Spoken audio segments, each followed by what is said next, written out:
नमस्कार, मैं विनोद कुमार शुक्ला। अड्डा पर आपका स्वागत है। बिहार में चुनावी सरगर्मियां बहुत जोरों पर हैं।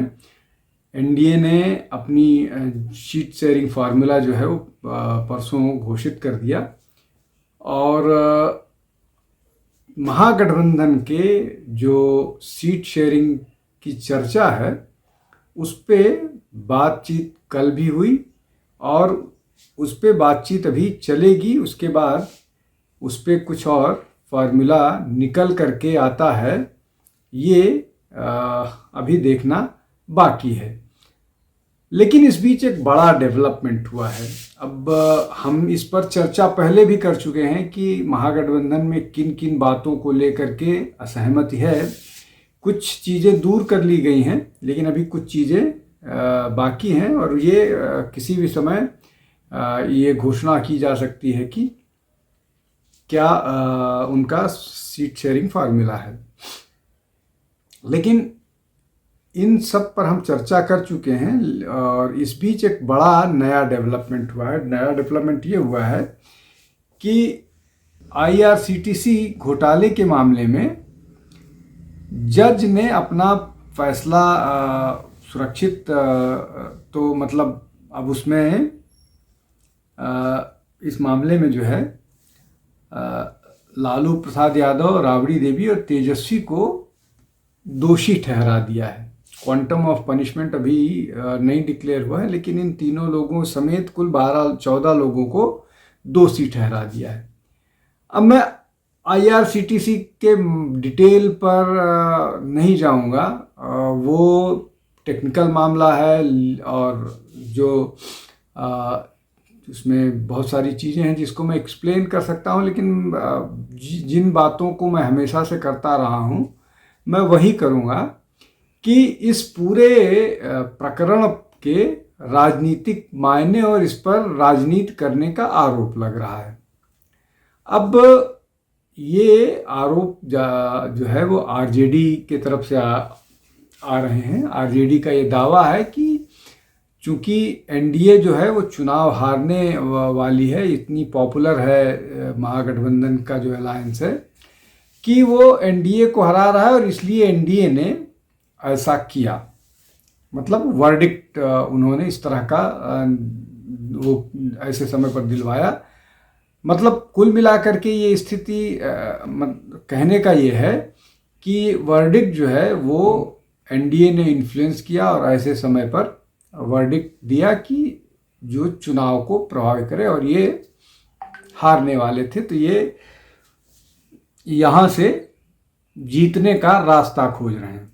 अब इस पूरे मामले में किस तरह से होटल की फंडिंग और होटल लीज पर देने का मामला था और उसके बदले में ज़मीन लेने का मामला था, किस तरह से ज़मीन ट्रांसफ़र की गई लालू, राबड़ी और तेजस्वी के पास, ये सारा का सारा प्रकरण है जिसमें अदालत ने उनको दोषी माना है।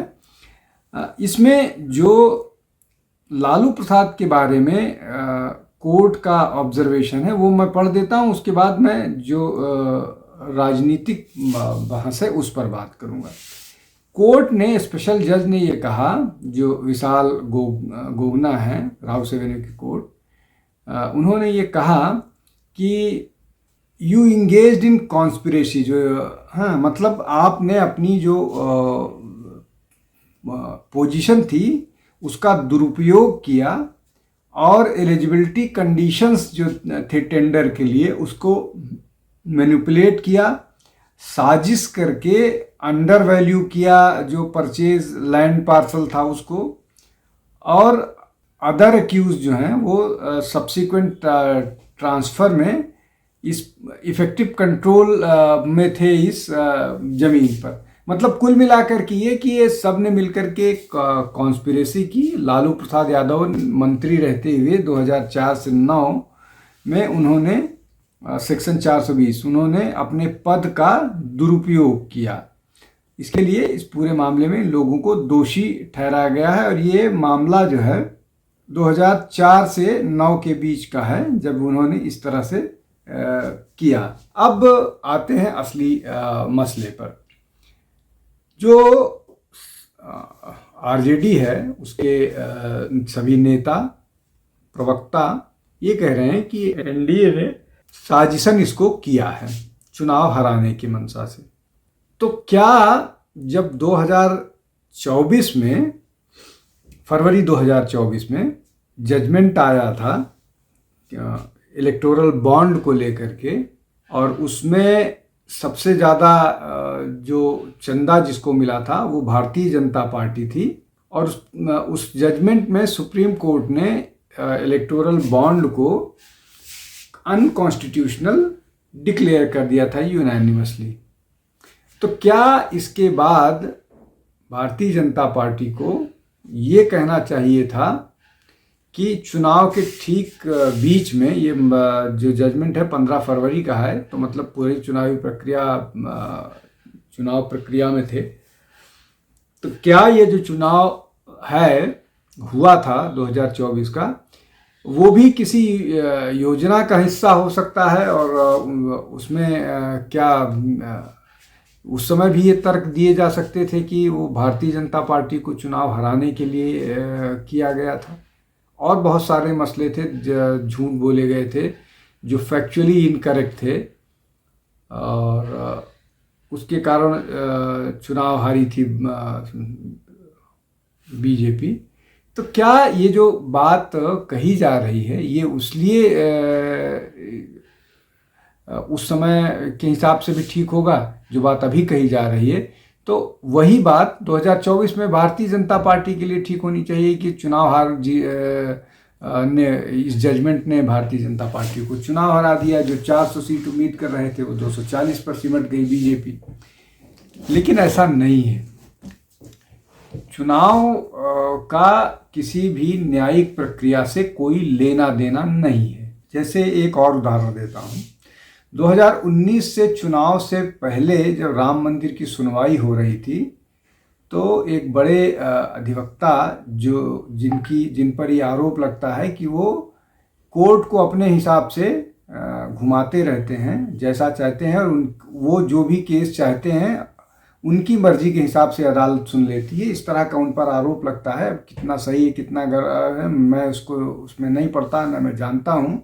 कोर्ट के बारे में मुझे उतनी जानकारी नहीं होती है, लेकिन चूंकि ऐसी बात होती, वो चाहते थे कि राम मंदिर की सुनवाई जो है वो 2019 के चुनाव के बाद हो।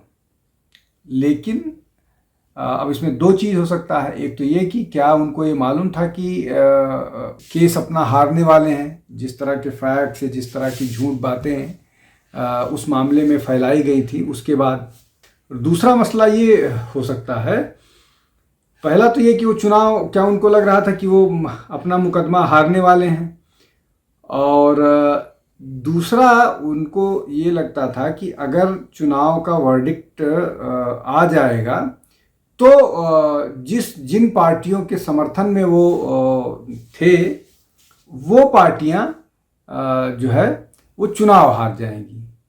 मतलब पहला तो वो मुकदमा हार जाएंगे, और मुकदमा हारने के बाद उनकी जिन पार्टियों को समर्थन करते थे वो हार जाएंगी। लेकिन सुप्रीम कोर्ट ने उनकी बात नहीं सुनी और हियरिंग की, और वो सचमुच मुकदमा हार गए, और वो चुनाव भी उनकी जो पसंदीदा पार्टी थी वो हार गई।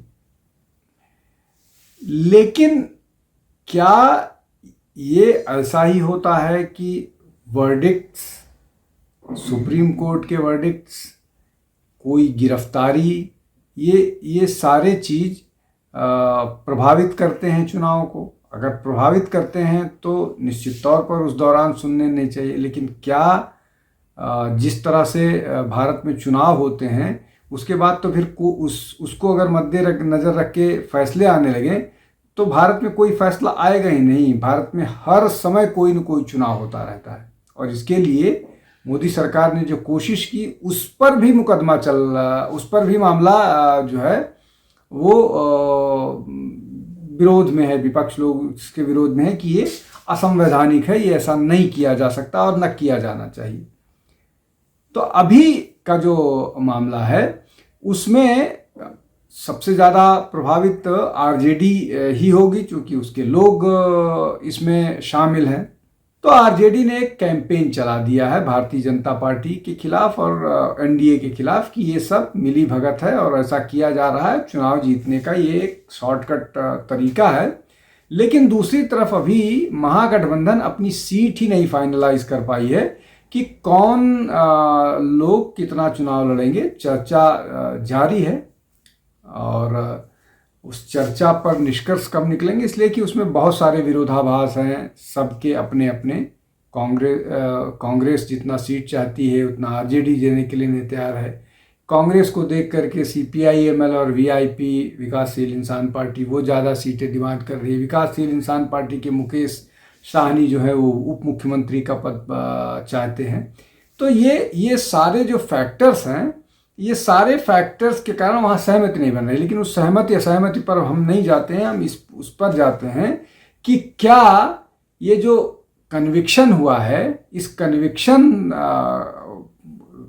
जो है कन्विक्शन को लेकर के जो राय राष्ट्रीय जनता दल की है, वही राय कांग्रेस की है, वही राय सीपीआई-एमएल की है, वही राय वीआईपी की है। इसलिए कि कांग्रेस का हमेशा से ये दावा रहता है कि चारा घोटाले में लालू प्रसाद को सजा उन्होंने दिलवाई थी। वो अलायंस का हिस्सा हैं, लेकिन ये उनका हमेशा से दावा रहता है। वो ये नहीं मानते हैं कि उसमें बीजेपी या किसी और विपक्षी दल की भूमिका है। वो ये कहते हैं कि जो है वो उनकी भूमिका है और उन्हीं के कारण ऐसा हो पाया। तो अब आज की क्या स्थिति है? क्या आज इस स्थिति में अलायंस के साथ वो जाएंगे? क्या वो उनको मानते हैं इस मामले में दोषी? अब इसमें चोर शब्द का बड़ा खेल है। राहुल गांधी ने